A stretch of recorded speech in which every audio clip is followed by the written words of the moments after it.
Hi, I'm the greatest living inventor, and today we are doing my invention, Rattlesnake Armageddon. The other name of this invention is Gaza Tunnel Buster 2, okay? Because this is the second time that I'm making this video. It was the first time was without the board, and now I have the board, so I hope it will be better, more streamlined also, and I hope you will invest more than 2 minutes that most of you did on average in the last video. So let's start. So Rattlesnake.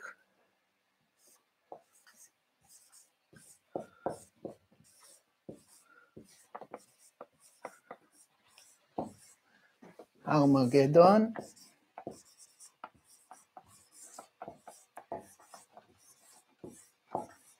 And in parentheses,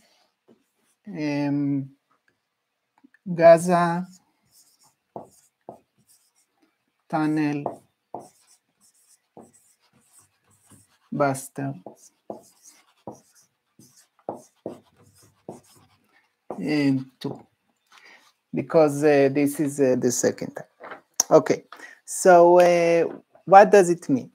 So first of all, I'm not doing any calculations. I'm giving you more or less rough estimates that I found on the internet. The most important thing is the depth of the tunnels, which is 70 meters. Okay, so the Hamas tunnels are depth. Okay, so this is the main problem. Let's write it in the middle. Problem.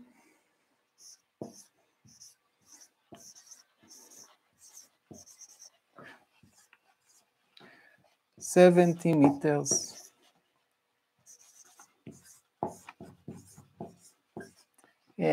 Depth.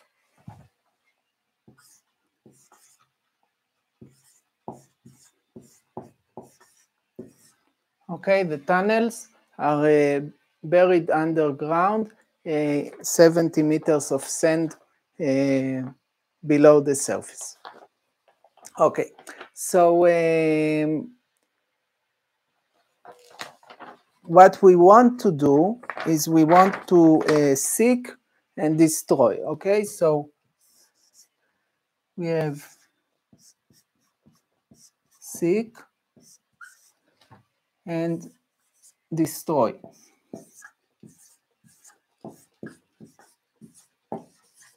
The tunnels. Okay, the tunnels. So in more concrete terms, we want to do mapping.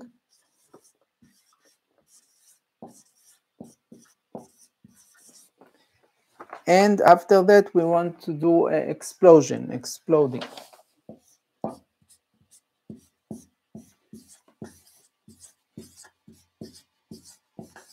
Explosion of tunnels to destroy the tunnels.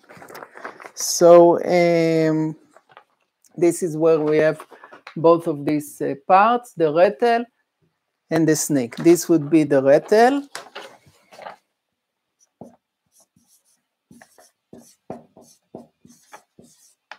Which I will explain everything, and this will be the snake.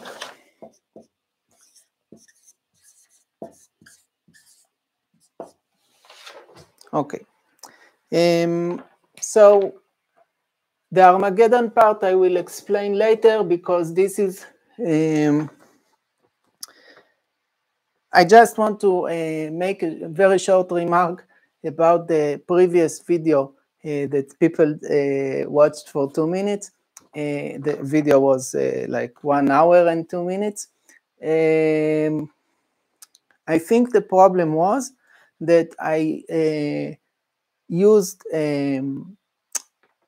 terms that triggered misconceptions. Okay, let's say if I do, if I'm telling you, let's say we are in the, I don't know, in the 200 years ago. I don't know when people invented the car, but if we want to describe the car to people that only saw not automobiles, that only saw horses dragging carriages, okay? So a carriage also has wheels, okay? So if I'm saying wheels,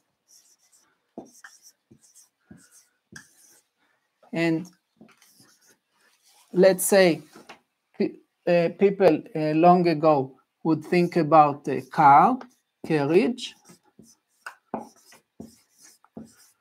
and with horses,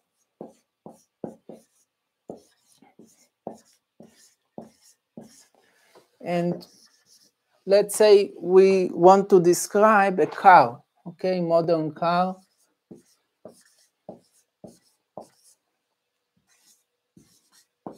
with engine.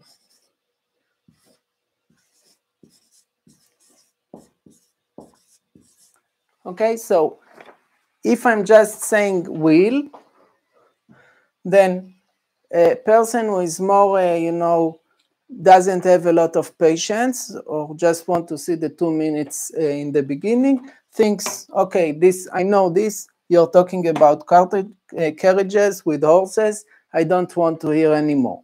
And then he misses a whole lecture about modern cars, which can improve and are not similar to anything that he knows, except the similarity begins and ends here, that they are both, they use wheels, but they do something else with the wheels. Okay, so when later on, when I will say something that is like a trigger word, like a wheel, don't look into this, narrow-minded of, yeah, I know what you're saying, because really I'm talking about a new solution that uses the same things in a very different way, in an innovative way. Okay, so I'll give you an example. I will say you will have here, instead of wheel, I will say kinetic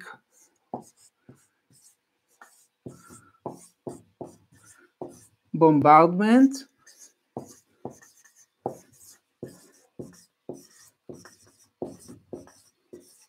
Okay, but so this would be the equivalence of a wheel, but don't fall into this trap of, yeah, I know this, it doesn't work, I know how to use it. We are using it in a completely different way. Okay, this is not what you know. I promise you, I invented this. This is something new. Okay, so in the end, you can decide whether you think it's useful or not, but please hear me out. Okay, so now we are about 9 minutes. So let's erase the board and continue. So we will talk first about the rattle, then about the snake, but let me tell you about the Armageddon part. Okay, I'm just, I want to show you that it's a complex idea and not just one part. Like even if you understand one part, it can be like 5% or 10% of the solution. So the rattle part involves geology, and it involves electronics, and it involves computing,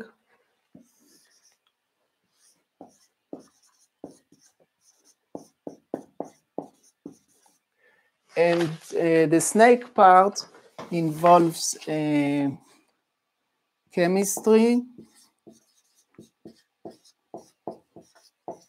and it involves physics, in electricity, and this is in hydrolysis, turning seawater into hydrogen and oxygen. So you see, it's a complicated idea. I will make it simple, try to make it simple when I describe it, but it's not simple, so don't extrapolate when you hear some word that you already know. Okay, so I'm erasing this and starting to explain. We will start with the rattle.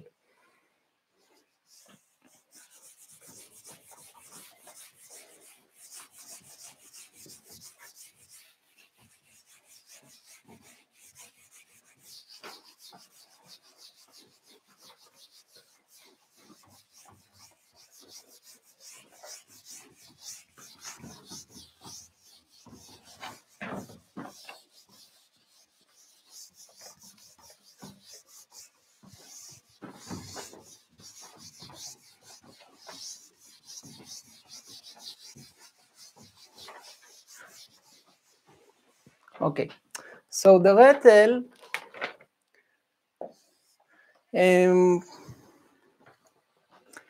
I want to explain like how did we come to this. Okay, so my solution, if you have a building here, okay, this is Gaza from a side view.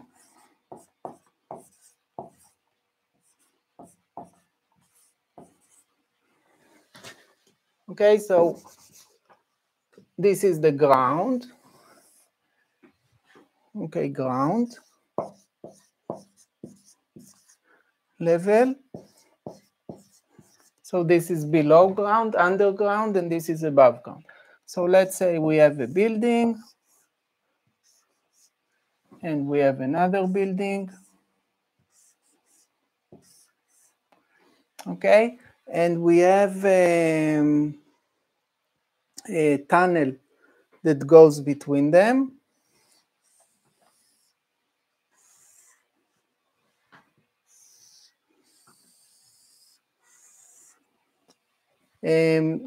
If we try to go, okay, this is the tunnel.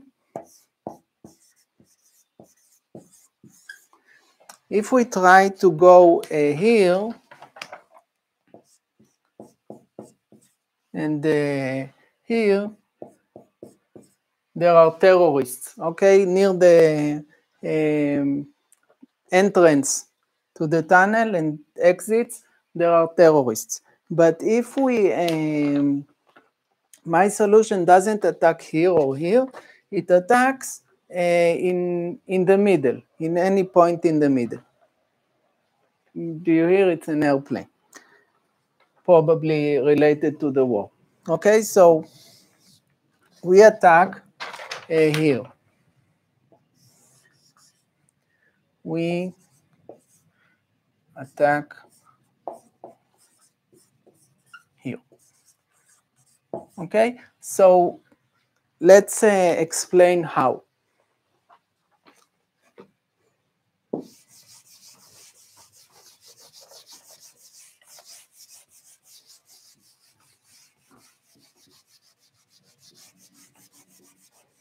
Okay, so now we will do Gaza from above, okay?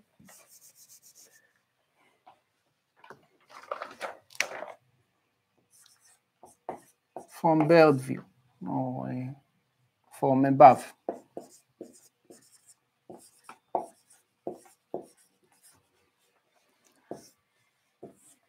Okay, so underground, most of Gaza is sand, okay?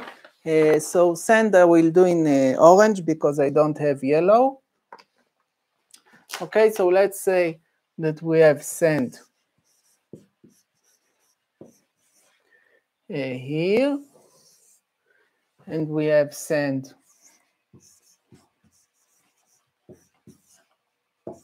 here, and I'm not sure you can see this. No, you can't. So let's make it like, there is some patch here and a patch here. And let's say between them there is a tunnel, okay? I'm not sure you can see it even in the, no, you can't. So I will leave the orange and just write sand in brown.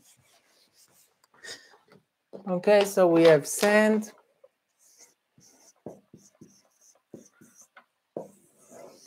And we have sand.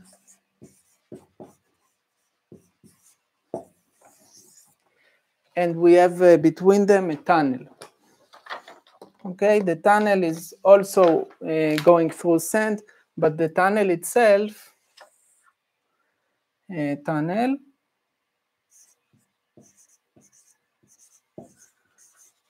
itself is made out of concrete, okay? Some iron, some wood, but mostly concrete, which is hard, okay? Concrete.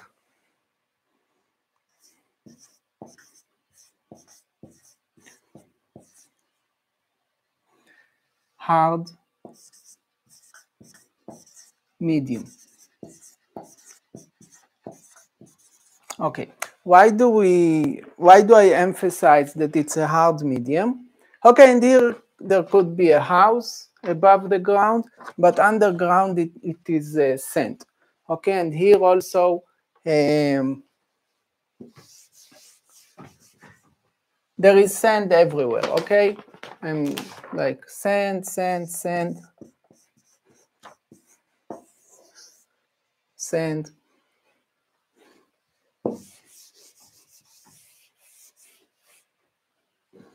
All of this is sand, except the tunnel, which is concrete. Okay, concrete.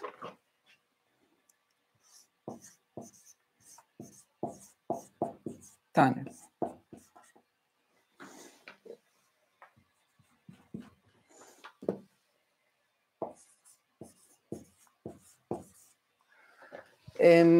Now, if we blow, and remember we're looking from above, so this is underground. Everything you see is underground. Maybe here is the house that I showed you before, above the ground, but underground it is sand. Maybe here there is houses or nothing above ground, but underground it is the concrete tunnel. Maybe here is the other house, another building, but underground it is sand. So underground, everything is sand except where we get the tunnel. Okay, let's say we have an explosion. Okay, so we have an explosion.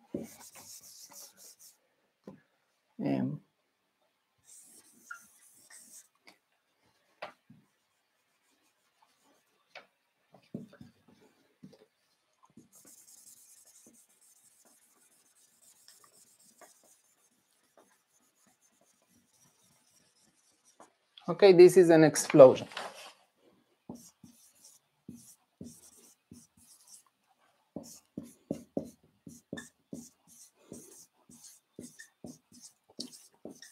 Okay, now when we have an explosion, can you see the red? Not so much. I will change to another red.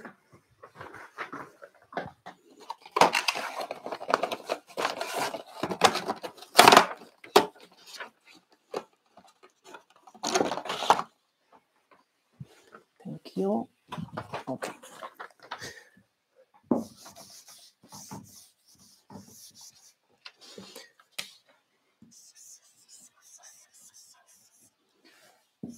Bomb, explosion.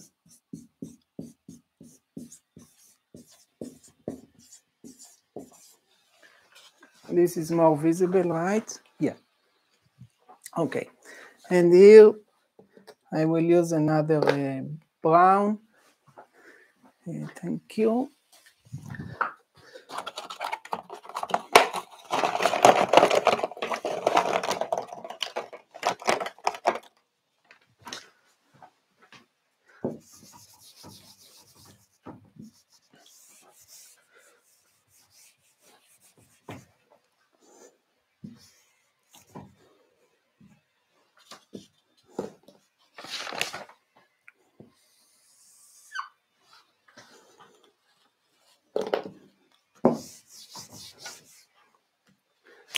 So send,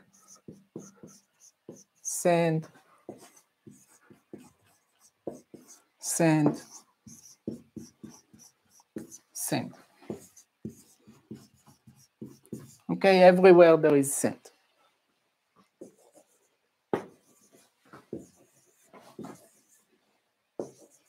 This is all sent, except the tunnel, which is concrete. Okay, now let's say we have the explosion and there are shock waves. Okay, explosion gives shock waves. Shock waves.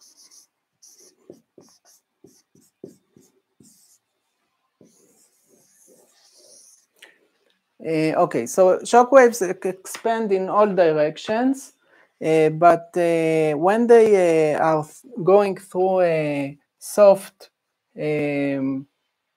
material, soft medium, like sand, then they go slowly. Okay, they also go to here, but we don't care about what happens here. I want you to see what happens when they hit the concrete. Okay, when they hit the concrete, they stop going slowly, and most of them prefer, okay, as shock waves prefer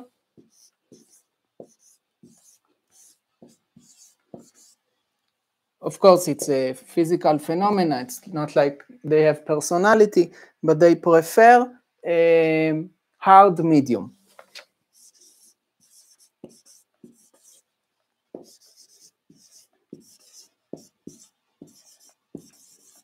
Okay, so when you get the concrete to here, then it's like,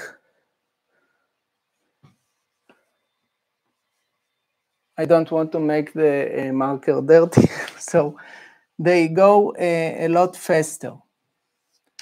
Okay, so they have more distance between them because each second they travel faster, so they go faster. And when they get to the end of the section of the tunnel, then they go to the sand again, but in the sand they are slow again. Okay, so let's say that, and of course they radiate also from here, but most of the energy goes to the end of the tunnel. Okay, so around the end of the tunnel, they will, most of the the shock waves in the ground, in the sand, will reach the end of the tunnel fast and will not waste themselves here. The ones that get to here have, it's like, imagine it like a conductor, okay, like electrical conductor, but for, instead of magnetic waves, electromagnetic waves, you have a conductor for shock waves. Okay, so these waves travel fast here and again slowly here. And here we need to listen for them, okay, to have a sensor. Like, imagine it like an ear. Okay, so here we spread, okay, this is my attempt to make an ear.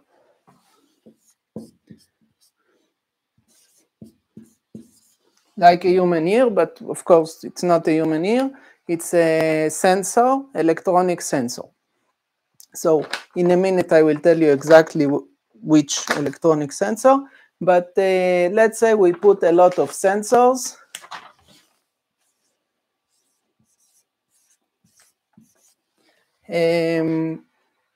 We put sensors and we spread the sensors from an airplane. The sensors are cheap. We will get to it in a minute. So we have a lot of ears.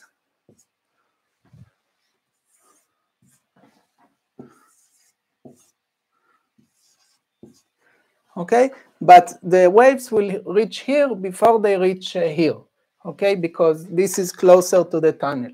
And all the sensors that are closer to the tunnel will hear or feel the vibrations sooner, okay, in earlier in time. Okay, each one of them has a clock, and they know when they heard or felt the shock waves from the explosion. And this way, if we know where we dropped them, if each one has a GPS, okay, so it's not only like an ear, it's also like it knows where it is.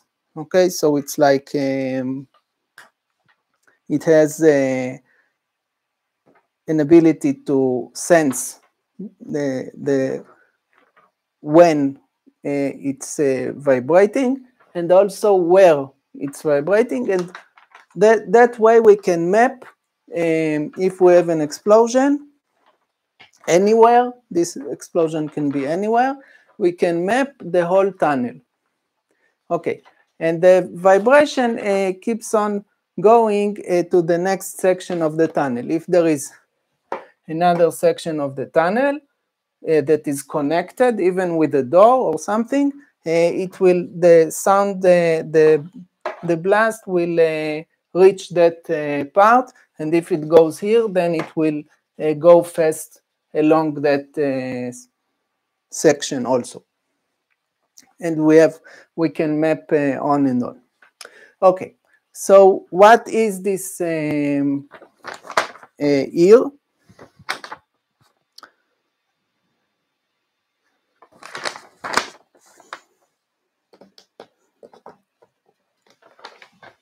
So I'm just erasing so I can write.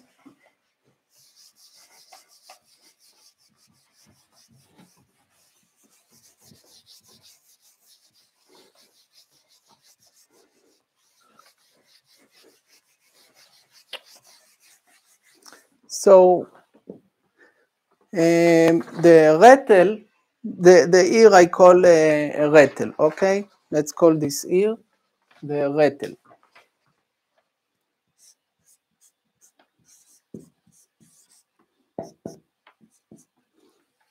Equals rattle.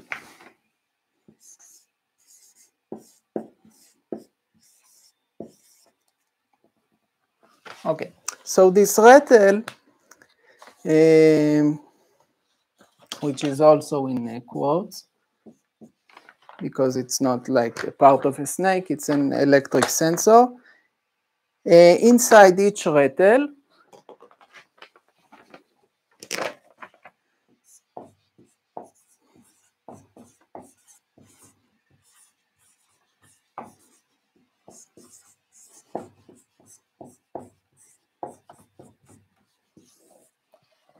we have an ear,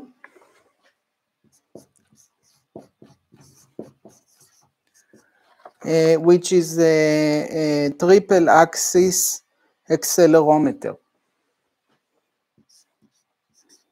Triple axis accelerometer.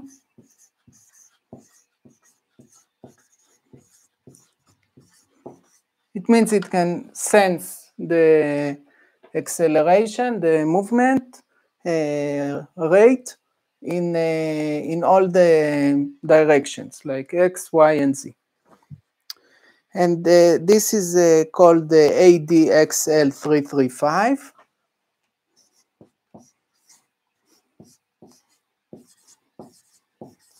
And it costs $14 in Adafruit. Okay, and you can also see a video how to make earthquake detector at home. Okay, so this is in YouTube. How to make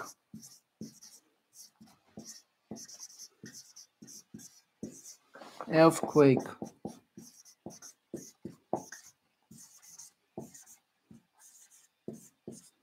detector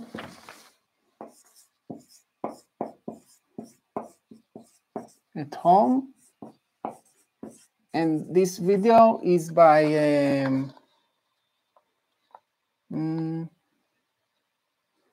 by Inventor KR. Inventor KR. Okay, this is the YouTube channel. And you can see an even simpler, even cheaper way. It's really nice. He has a PCB board, a breadboard, and he puts electronic components like resistor and a little metallic ball on a spring. That if the spring, the ball in the end, the ball is just a weight, and it's in the end of a short spring. And if it moves, then it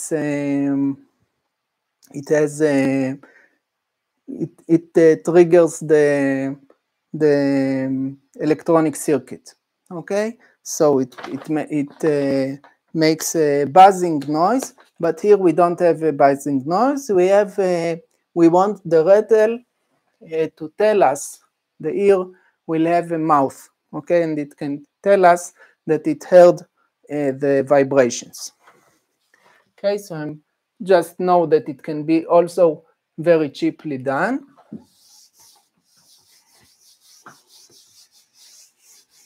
This is also cheap, so it's your choice. And this is more professional. And we have two more components in the rattle. So this is one.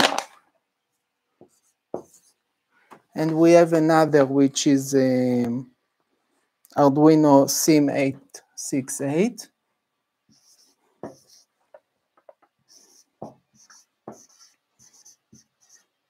Let's call it mouth. Let's talk about Arduino in general. Arduino, this is the brain. Arduino controller.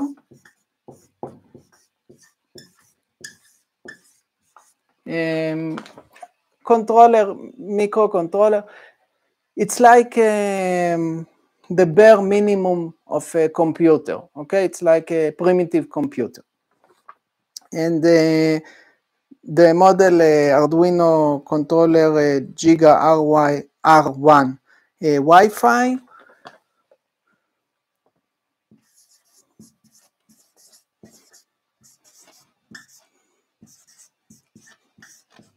Costs 69 pounds, which is like $69, more or less.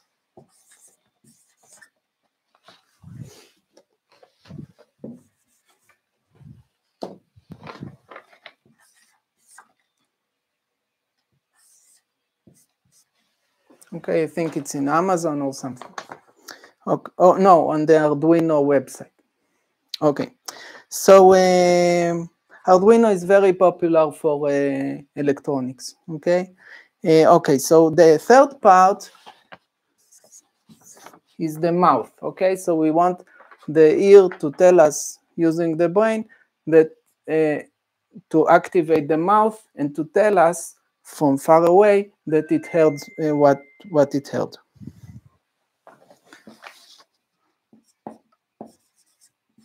Mouth. The mouth is Arduino SIM868.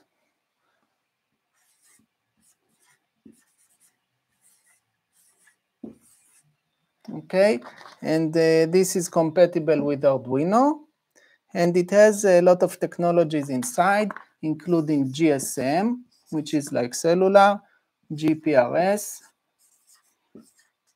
which I think is also kind of cellular, GPS, which is important for us, its location, SMS,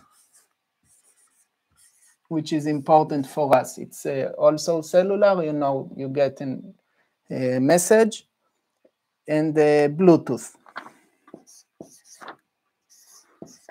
It's all in the same component. Bluetooth, Bluetooth is useful if we want them to talk with each other, okay? The ear here can talk with the ear here, and it's more resilient, it's more redundancy. If one of them gets damaged, it can broadcast its data to another one, and so on. Okay, so the GPS can tell us where it is, and the SMS can talk with us, and the brain can make it encrypted. So if the terrorists pick up one of the ears and they want to broadcast something to confuse us, like false data, then they can't, because they need to know the specific code or number that they cannot guess. Each ear has it's one time, and after that, after it sends us the message, the encrypted message about the time that it heard the noise and the vibrations and the location in an encrypted way that only we know, and that we know that it's certified and real, then we ignore it, whatever this ear later on transmits. Okay, it doesn't matter what it sends us afterwards, only the first message. Okay, we can always throw these cheap components more ears or more rattles, to be precise. Okay, and of course, no matter what the cost is,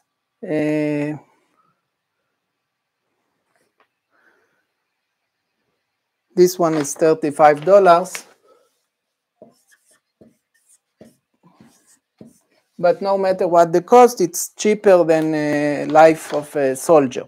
Okay, so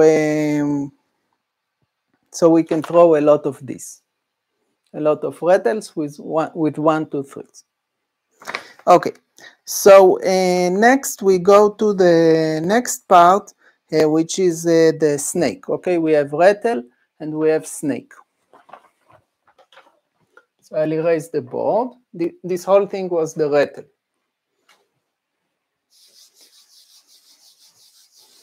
The rattle tells us, solves the where the tunnel is, but we will see that the snake and the rattlesnake parts are combined. Okay, we will see it later.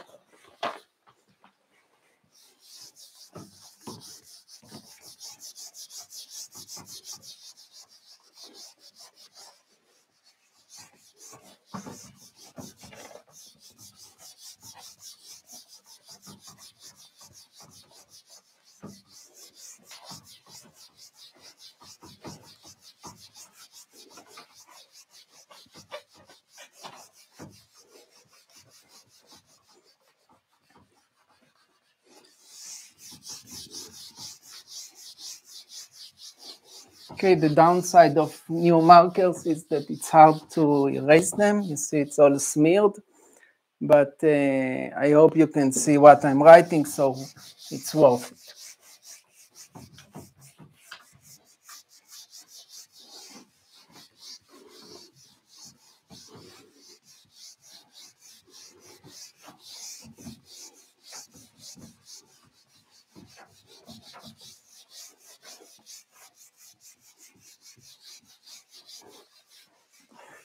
Okay, so now we'll talk about the snake. We are done talking about the rattle. Now we'll talk about the snake.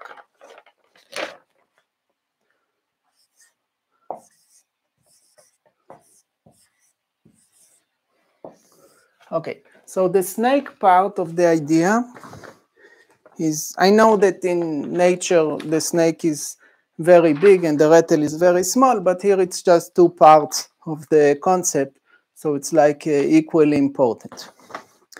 Okay, so the snake, the second part of the idea, is made up of a few parts. Let's call them bite, fang, and venom, and sting or trigger. Okay.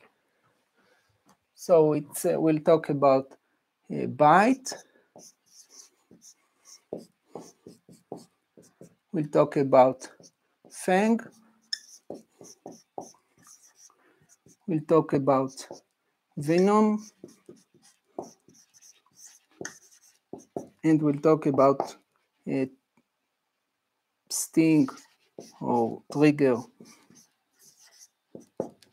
Let's call it trigger.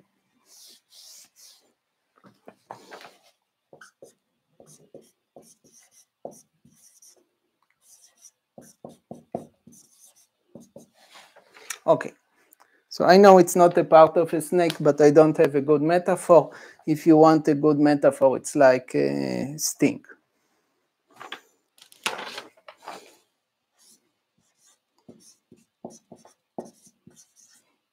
Okay, like when you feel the pain.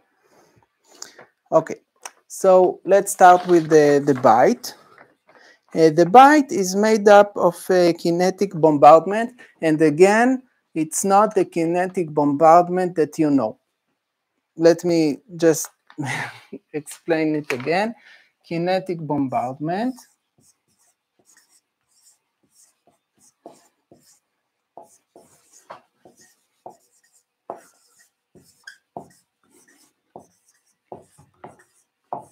Okay, we are now in the bite part. Kinetic bombardment is, you can see it in, I'm not explaining what it is.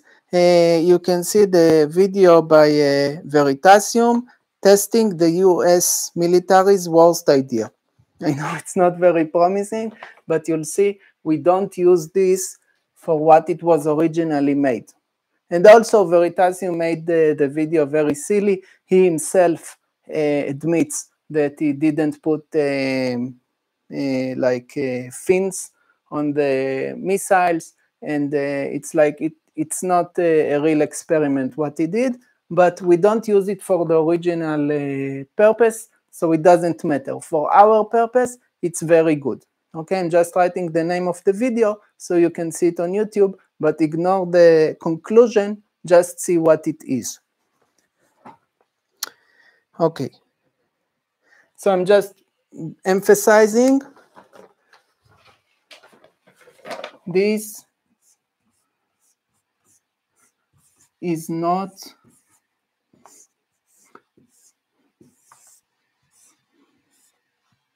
our bomb. Okay, we will have another mechanism for the bomb, but this is not our bomb.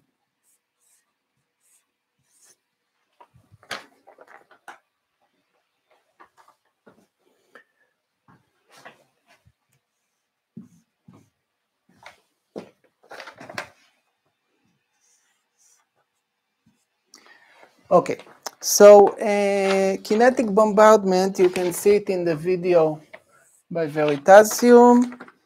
The video is called Testing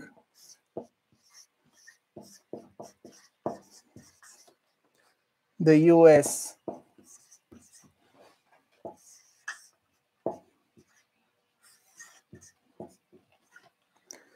military's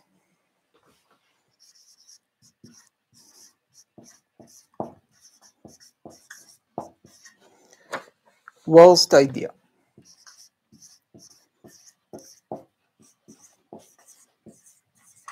Okay, and it's by Veritasium, who is usually smart, but here he wasn't very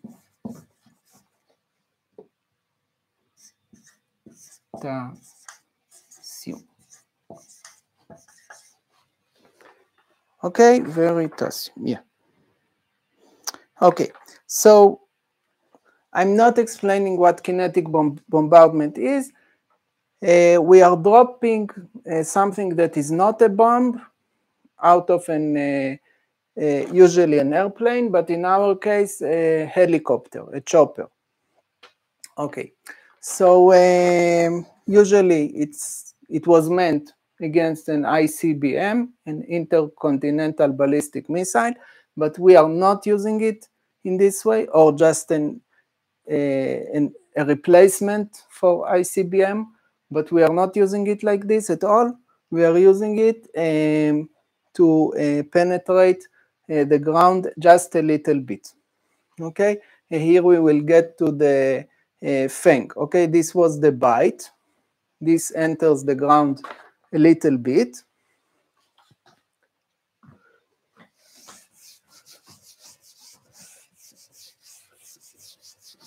Okay, again, we are drawing the ground from the side. A view of Gaza from side view. Maybe we don't need view 2 times.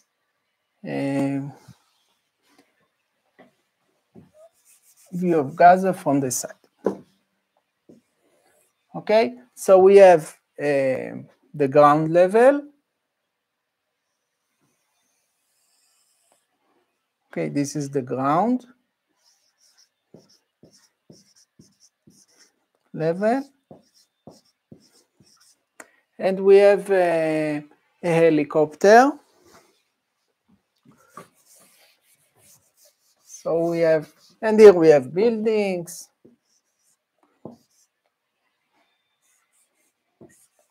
And we have a helicopter.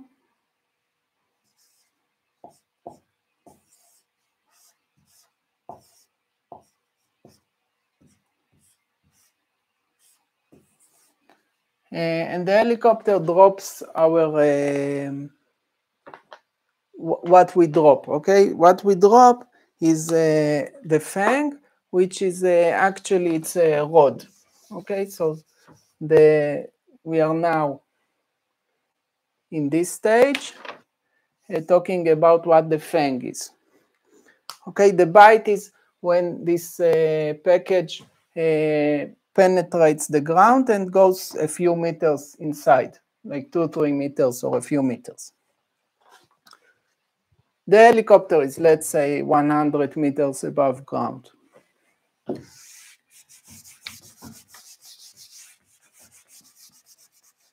Okay, again, this is not where the damage happens. The damage needs to happen here, where the tunnel is. Okay, so let's say we have the tunnel.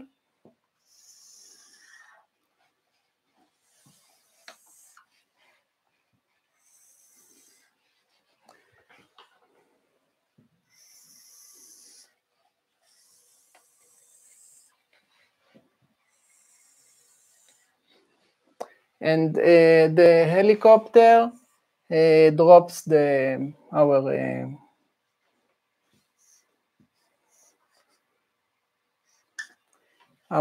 cylinder or canister, and this, when it penetrates the ground, this is the bite. Okay, so this thing we will call the fang. Okay, the teeth of the snake.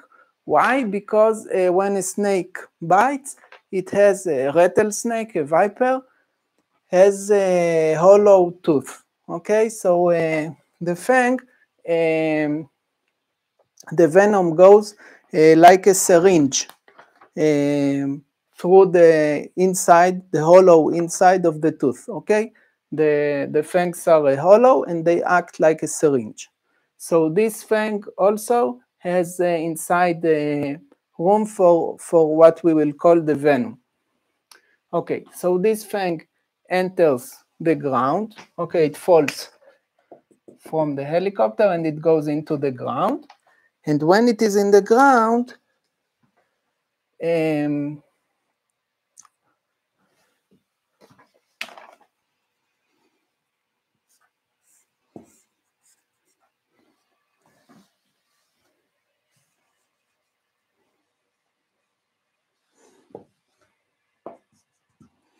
let's see what is inside.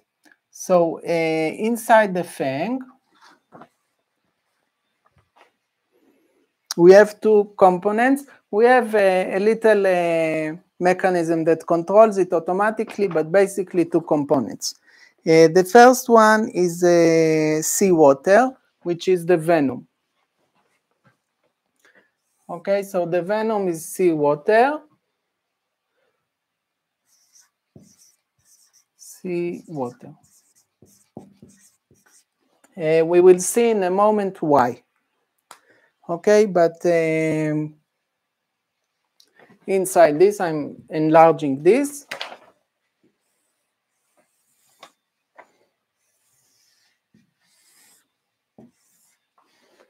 We have seawater.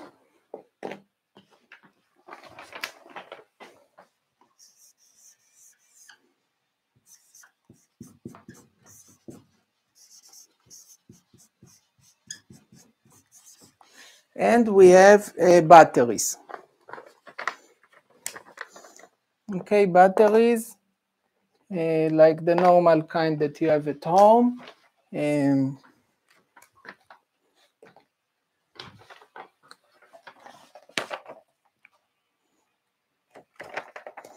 I think this orange is...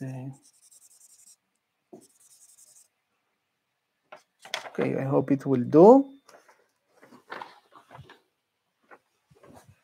Let's see how this orange fares. Yeah, this one is a lot better. We will use this one. So thank you to the old orange.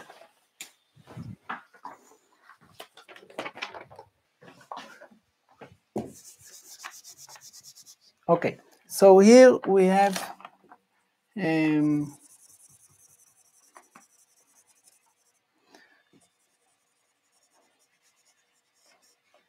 this is even worse than the original one.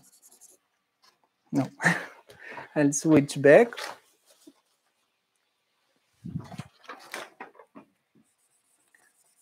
Okay, maybe I threw the wrong one.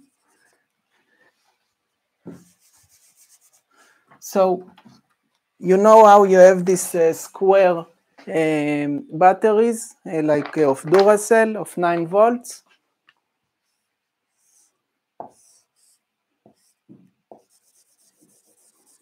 Okay, this is, it has two, like, contacts here, and this is 9 volts.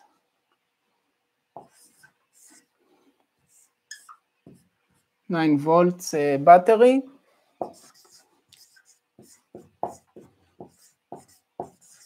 So here we have a lot of this. We have like 100. Okay, so I'm not drawing 100. I'm just drawing a few.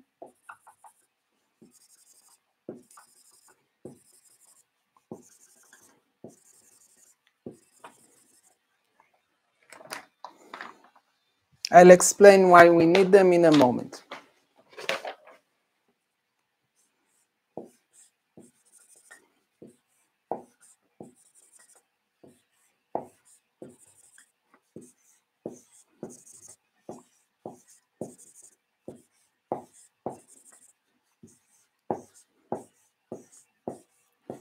Okay, so a lot of batteries, and the cost is very cheap. It's like a 4-pack of this costs $12.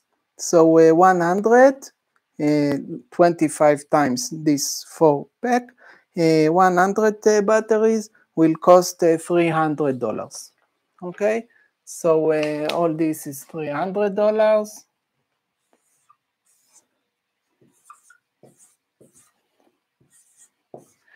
And the seawater, of course, is very cheap. And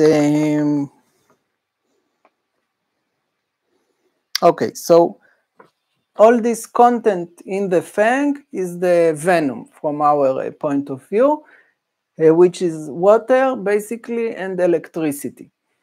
Okay, so now we will talk about why do we need this water and electricity. Remember, the fang with the water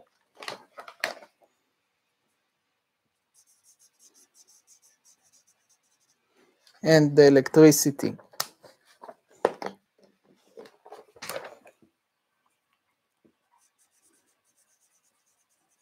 entered. Can you see anything? More or less. Okay. So there is water and there is electricity about 2 or 3 meters into the ground. Okay. So here this part breaks or is open from the beginning. Okay. We can decide this afterward. Once it's falling, it's not. It doesn't matter if it's open. Also, the water, if once it hits the ground, it's very hard because it hits the ground very fast. Okay, so it's like if you jump to the pool from one floor, or if you jump to a pool from the 10th floor, you will die. Okay, so don't try. So it's like the water when it's coming very fast, it's not elastic, it's like a non-Newtonian fluid, it's like a solid. Okay, the particles don't have time to get away from each other. Okay, so this is, even if it's open, it's very hard. But once it fell into the ground, it also has friction, so it gets hot, and part of it will be steam. But in any way, it will put the water into the ground eventually. Okay, so what happens here is that we have trickling through the sand. Okay, so remember all of Gaza. Okay, here it's not the right way to draw it. Let's say I'm changing the, because here it will hit the tunnel anyway. Okay, and I want to show you not the best case, but the worst case. So I want the worst case. So the worst case is that you have the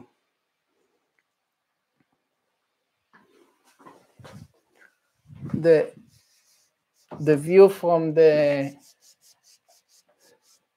view along the tunnel. Okay, so view along the tunnel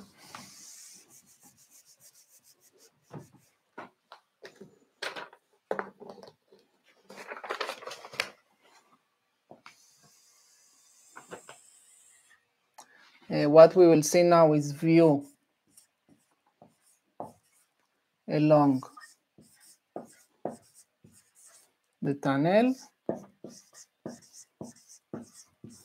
and the tunnel is here. Okay, this is the tunnel. So it's a lot smaller in terms of we need a target, so it doesn't mean necessarily that we will hit it wherever we are. So we need to be pretty accurate.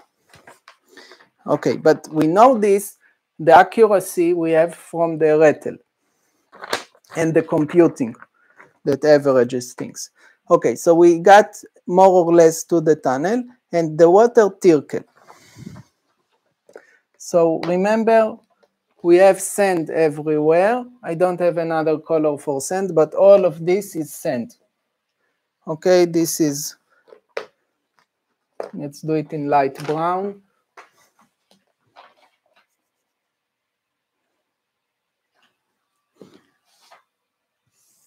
All this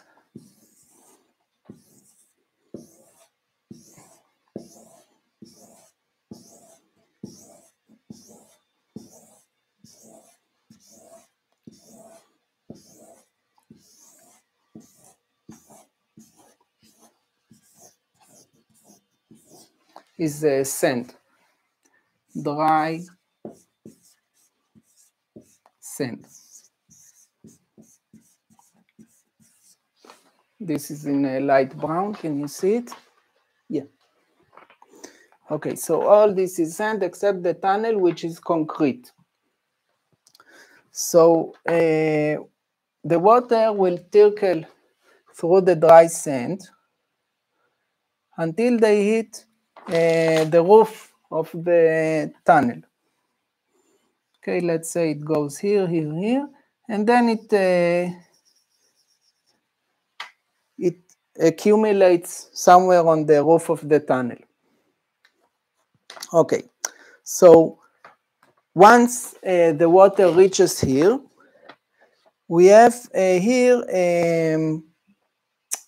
wet sand. Okay, let's draw it in brown. Okay, so I'm drawing this. This is not exactly water anymore. This is wet sand.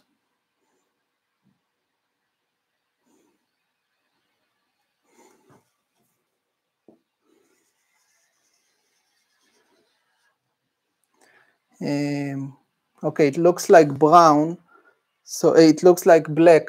It even looks blacker than my black, so it's not a good color. Let me do it another way.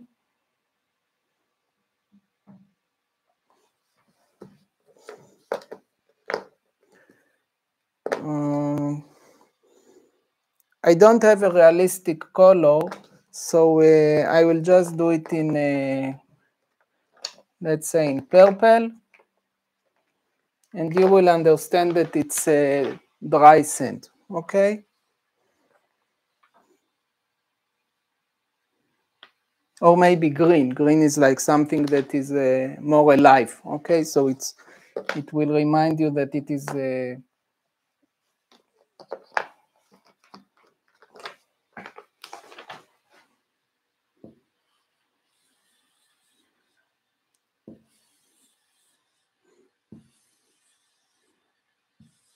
okay, this is supposed to be, the light green supposed to be dry, wet sand.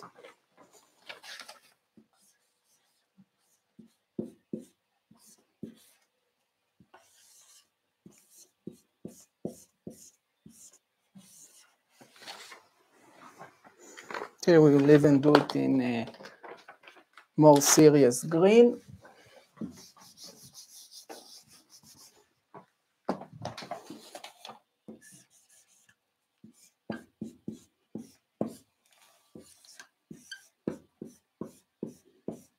Of course, in reality, it's not green, it's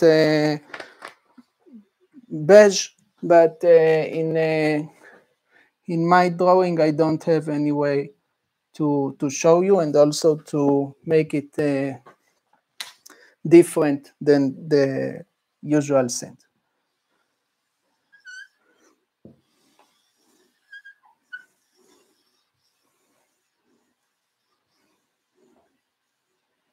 Okay, so all this is wet sand and around it dry sand.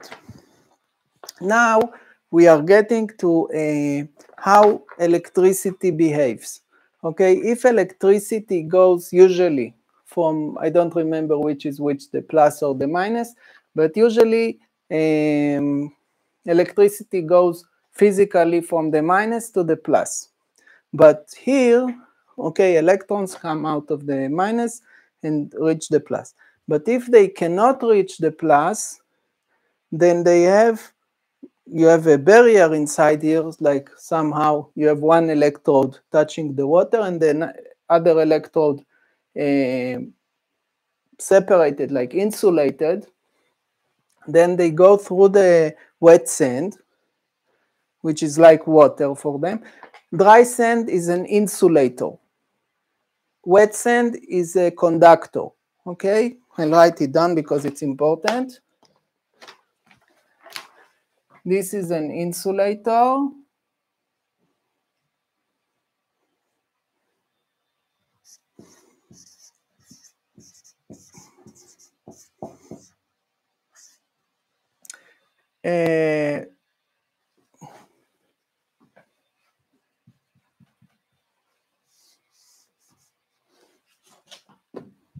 This is insulator.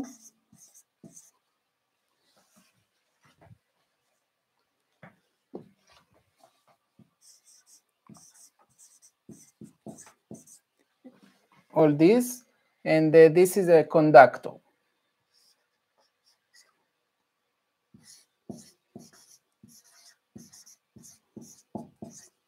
of electricity. Okay, we have electricity, and the electricity will go here. Why doesn't it go here? Because this is an insulator. Now, as you know, electricity does want to go to the ground. Okay, so if you have in the house something, it has some electrical device like a refrigerator, it has a protection so you don't get electrified. It has a connection to the ground. But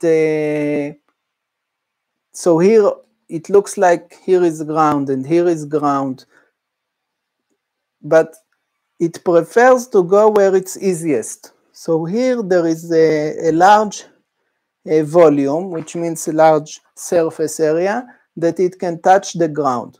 So here it will go through the wet sand, which is a good conductor.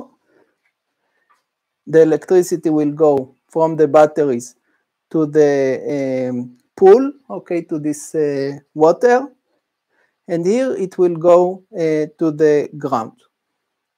Okay, so we have electrical current. Okay, let's do it in purple.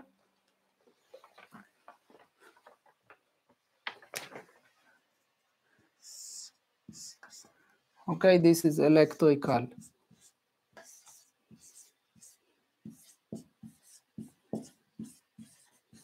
current. In this direction, and afterwards in this direction. Okay, so it's like to here, to here, to the tunnel. But anyway, it goes through the water. Okay, here you have a small deposit of water, and it goes through the water. Okay, it goes like this, or like this. It goes through the water. Okay, what happens when, what time is it? Oh, 1 hour and 7 minutes.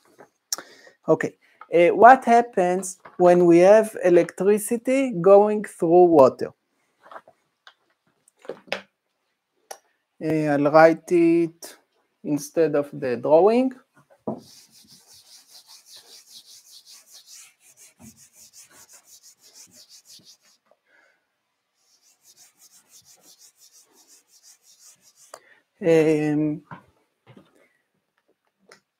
We are still in the venom part, okay? We are not in the trigger yet.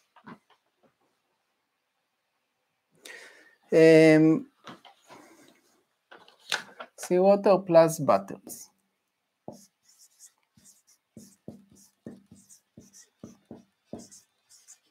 Okay, so what happens when electricity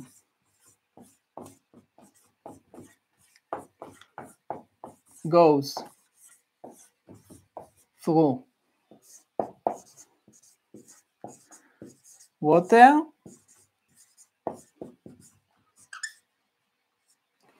We get, I know that you know, but I'm making sure everybody knows, electrolysis.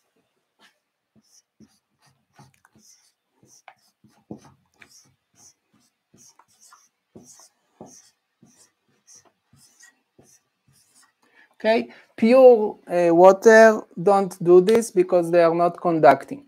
But salty water, like we have seawater, which are salty, they have salts, they are very conducting. They do electrolysis when you push electricity through them, when you pass electricity through them. And the electrolysis means that the water, okay, now we're talking about what electrolysis means. If you don't know, you can watch a video called Science Experiment of Water and Salt by Kont. Science YouTube.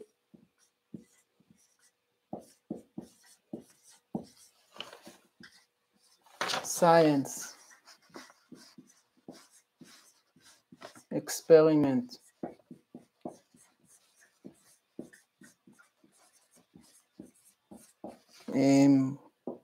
of water and salt.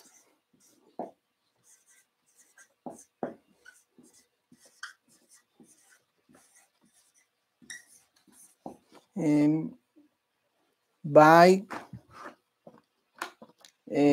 Cont. I know it's a funny name, but this is the name of the channel. And it's a good video. They take pencils and they take one battery. We take a lot of batteries, so we have more voltage.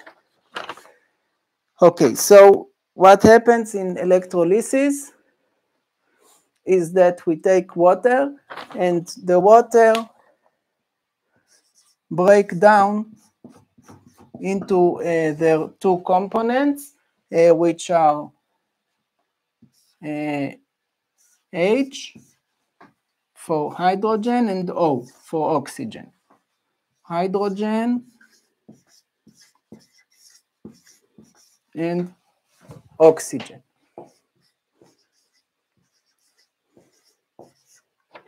Okay, I know that you know, but still. So this water here, let's make them more visible. I'm exaggerating, it's not up to scale now. Okay, this water, I just want you to see that there are water here.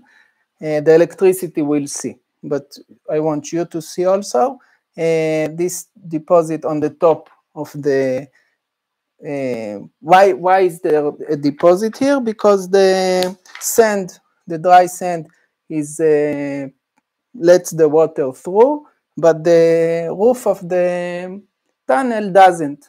Okay, so this is the reason why it will deposit only on the roof of the tunnel. Okay, so we will have electrolysis and the water will break down into their components, hydrogen and oxygen. So you will have here a pocket of gas. Okay, so I'm drawing in here, let's draw it in green we used. Let's do this in light purple. I just don't have so many colors, and I should have used the green, but I used already the green. So here we will have a gas pocket. Gas pocket. Okay, why? Because there was water, there was electrical current going through the water, it made electrolysis, and the water broke down into components, hydrogen and oxygen. Okay, so what happens when you have such a gas pocket of hydrogen and oxygen, and you put, which is like fuel and oxidizer, and you put electrical current, like a spark, through this gas pocket, which is not just flammable, but also explodable. It can explode, it like a volatile. Then it explodes. It's exactly what happens. It explodes, and it's right on top of the tunnel. Okay, so it's a big explosion on top of the tunnel. So it depends how big you make this. You can scale it up, but you can penetrate the tunnel because it's like on top of the tunnel. It doesn't have all this protection that it counted on anymore. It just made enough strength to hold on against the weight of the sand and some little bit of vibration, pressure from an explosion here, if we drop a bomb here. But they don't count for an explosion without any protection. Okay, so this is now is the trigger, the sting. So we need to make the batteries. This can be done with a capacitor to like half of the batteries to be able to create the spark. Okay, the spark.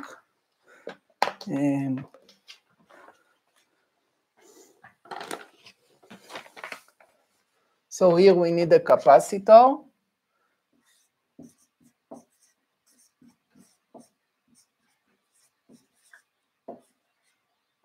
And the capacitor is like two metal plates, and in an electrical circuit. And the capacitor can make a spark. It can create high voltage. Capacitor.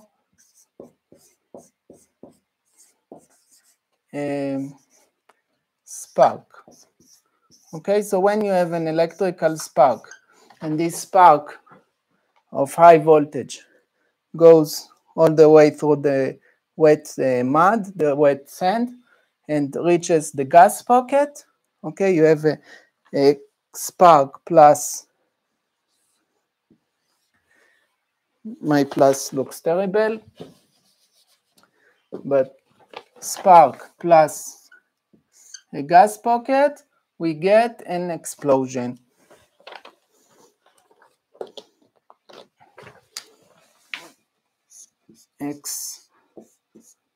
Explosion. Okay, so without any TNT or some nitrogen like we usually use, we got, this is the trigger, the sting if you want, and we got an explosion which can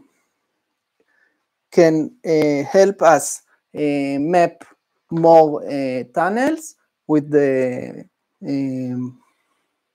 with what we call the rattle, and remember the first part, and the snake can also blow down the tunnel. Okay, so here we blew down a part of the tunnel. What do we do from here? First of all, we can scale it. If we scale it more, like once we know exactly where it is and that we have a hole, okay, that we made a hole, a breach into the tunnel contains air, okay? So the tunnel, I don't have a place to write it, I'll write it there.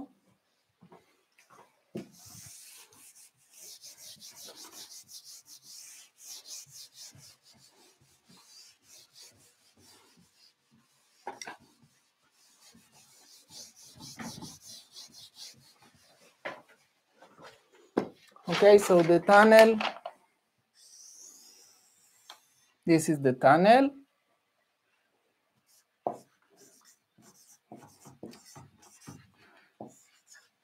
And let's say that we breached a hole here.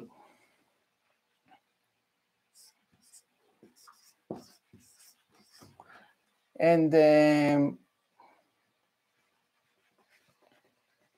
okay, you see that it's a hole. And the tunnel contains air because normally there are terrorists inside. Okay, this is a gun. And the terrorists need air. So air means oxygen. Okay, so here we have oxygen.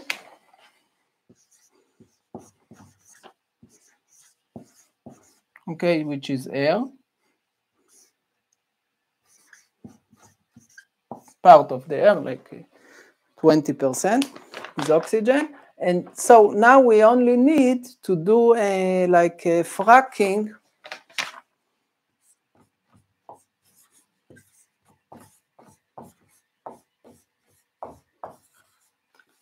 of hydrogen.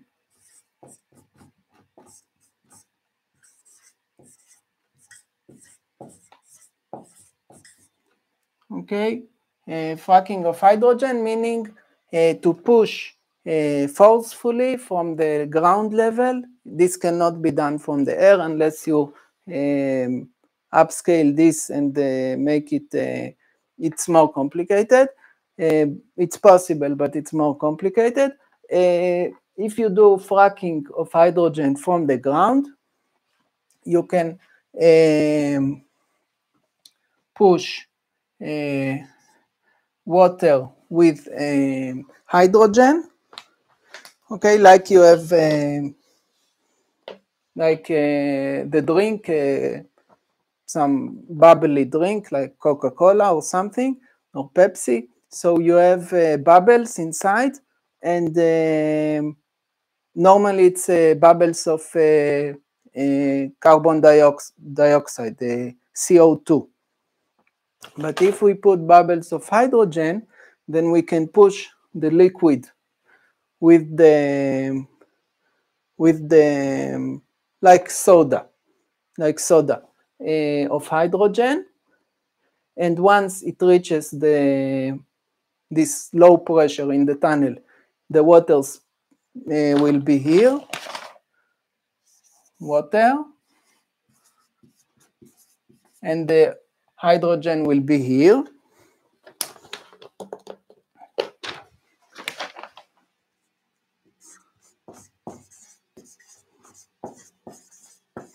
Okay, like when you open a bottle of cola, all the bubbles will come outside because there is much less pressure outside, nothing holds them anymore. So you have oxygen plus hydrogen. Again, this is a recipe for an explosion. Okay, so you just need to pass again a spark from the ground level, which is up there, which is protected. So you have an armored truck or a tank or something that does this.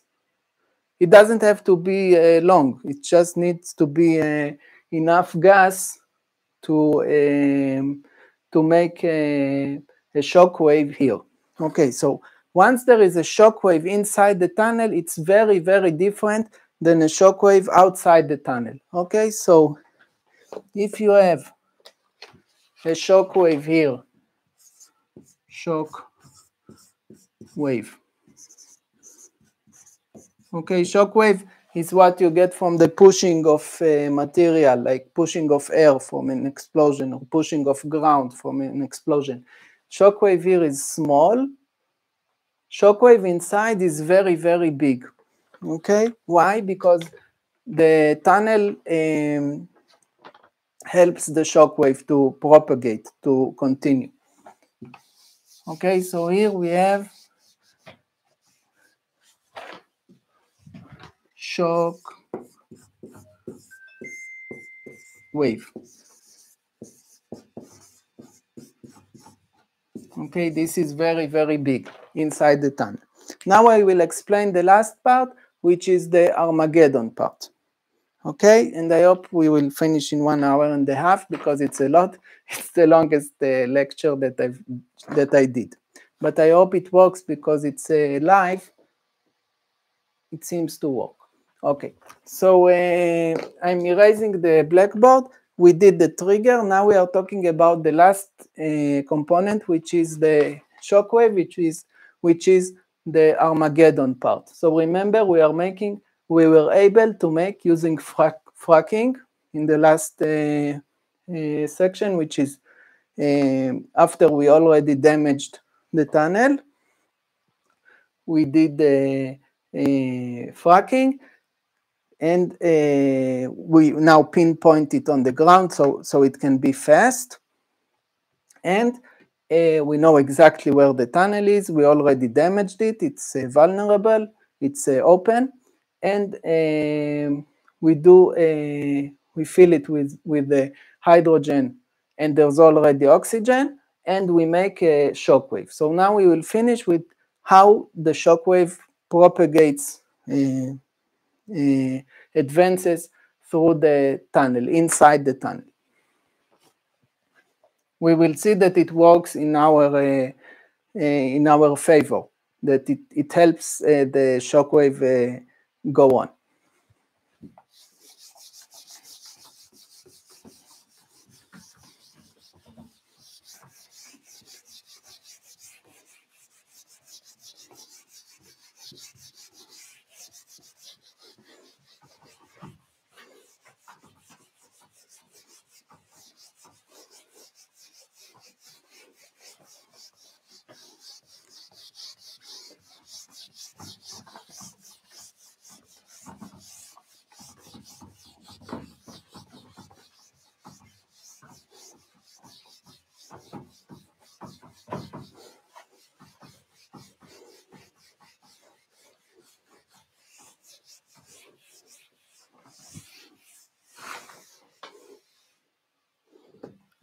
Just drinking a little bit of juice.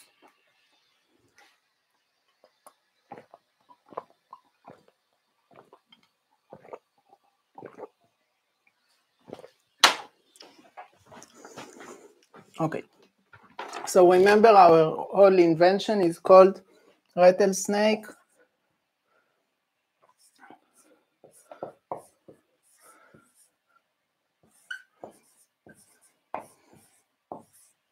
Armageddon.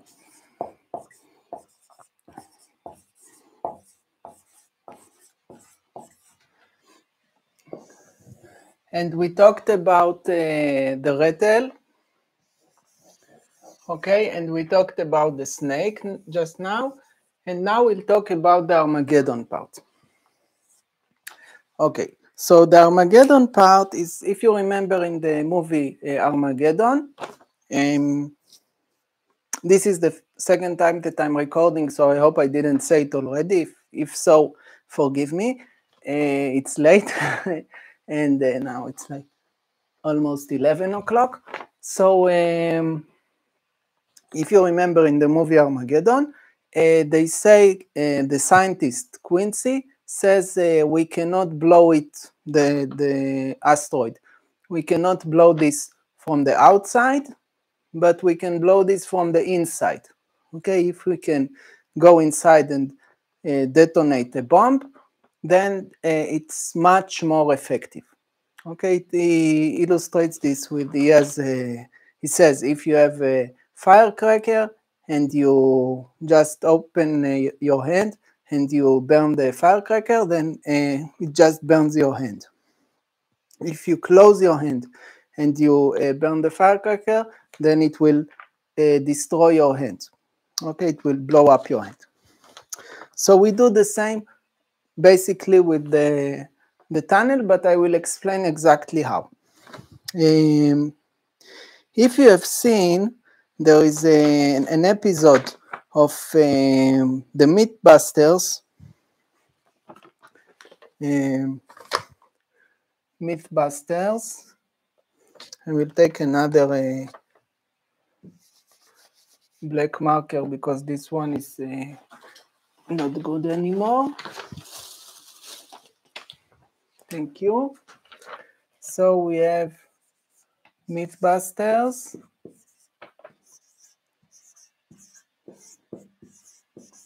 Okay, it's a TV show, and there is an episode about trench torpedo.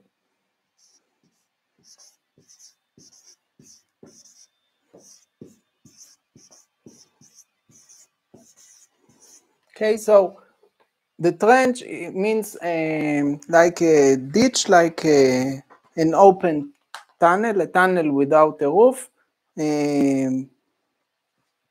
When you in World War I, and I think also a little in World War II, but in World War I, the soldiers were all in trenches, and it's like if you look from the side, there is just a tunnel, but without a roof. Okay, this is the ground from the side. Okay, it's like I'm digging a hole, and another hole, and another hole, and another hole, and another hole, and connect the holes. Okay, so and there is no roof, so a soldier can be here, and he can shoot, and then he can duck, and he can walk. It's deeper, so he can walk inside the trenches.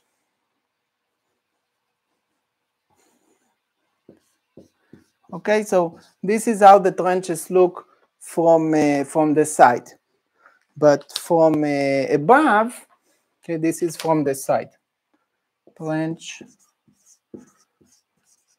side view. But from above, the trench looks like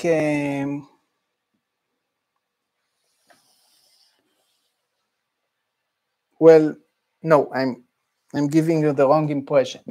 In World War In World War One, they did not make such trenches. I mean, sorry, the trenches, this is correct, but if you look from above, the trench goes in a zigzag fashion. Okay, so the trench, if you look from above, trench view from above,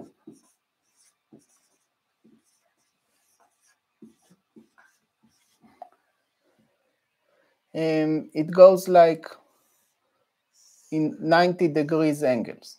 Okay, so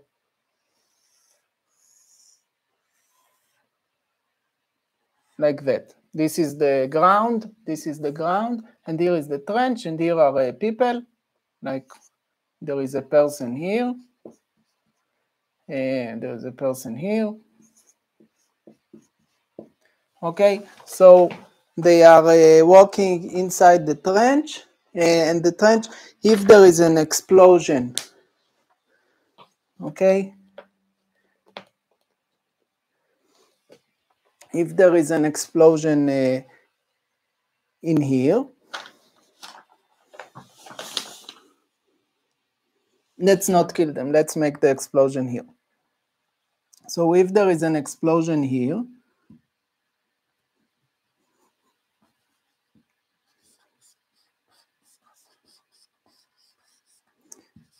explosion,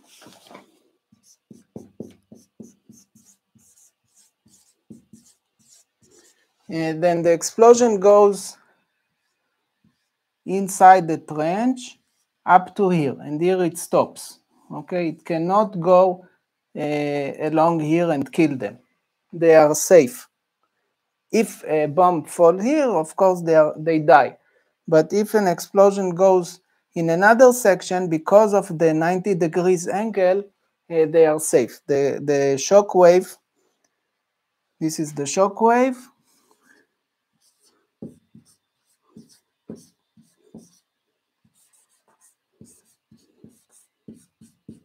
And it cannot continue because of the angle. Okay, but this is how they made the trenches. But the Gaza tunnels look completely different. The Gaza tunnels,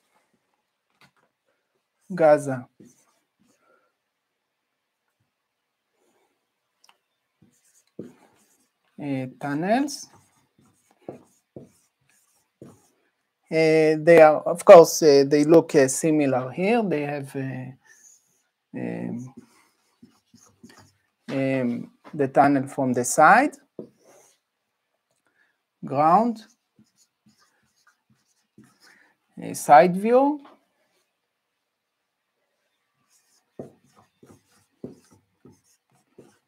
but when you look from above, they look completely different from this. They look simply straight. Okay, from above,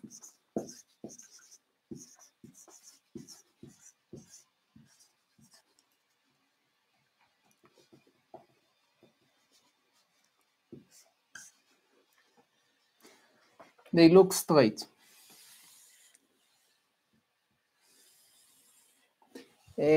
What it means that if you have an explosion anywhere in this section of the tunnel, it kills everybody in the tunnel because it propagates. Okay, it continues inside the tunnel. It's like a conductor for the shock wave. Okay, if you have an explosion here, or let's make it similar to this.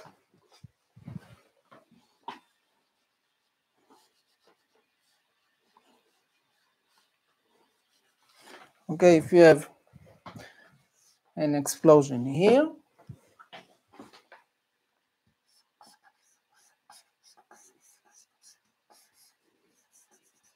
explosion,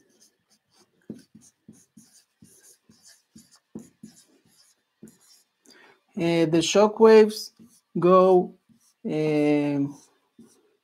all the way through this part of the tunnel. Okay, they are not stopping in anything until the end of the tunnel. So a shock wave here.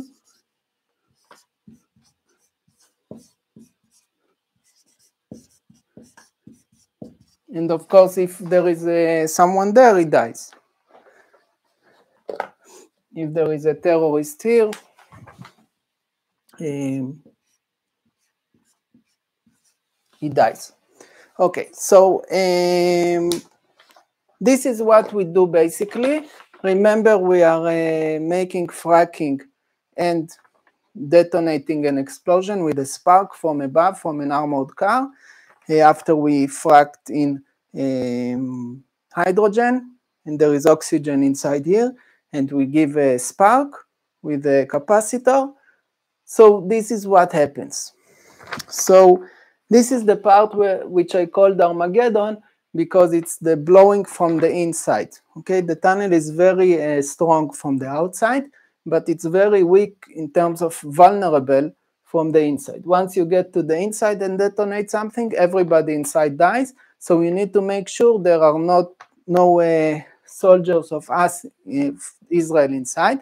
If people were kidnapped, we can't do anything about it. It's like every normal country when it rescues people, like France from the Bataclan theater, or Russia before the war. In the opera, when it fought the Chechens that kidnapped the opera people, and you always, the main concern is to avoid future kidnapping. Okay, if you allow one kidnapping and you cave in, give up whatever the terrorists want, then they continue with 100 more. Okay, we had one kidnapping, we gave them everything they wanted, and now we have 100 or more kidnapping. So kidnaps. So of course, if there are any people inside, they will die, but you save all the future kidnapping, which is like 10,000 people that will be kidnapped, because from one we got 100, and from 100 we will get 10,000. It's simple mathematics. Everyone wants a ransom or money. They don't have to do it to get prisoners. They can do it to get money or weapons or anything they want. So most of the kidnapping in the world are for a ransom, for money. So it's not unusual. Many of, I think most of the airplanes that were kidnapped were for money or some cause. So it doesn't have to be for prisoners. Okay, so and also in Mythbusters they said it's plausible. So they said that indeed the straight tunnel or trench, but it acts the same way, is amplifying more than an open area. And think about this, which is closed, so it's like a closed tunnel, and it amplifies even more. Okay, and of course we hear the movements, the vibrations of the explosion in the next parts of the tunnel. Okay, so I think this is it.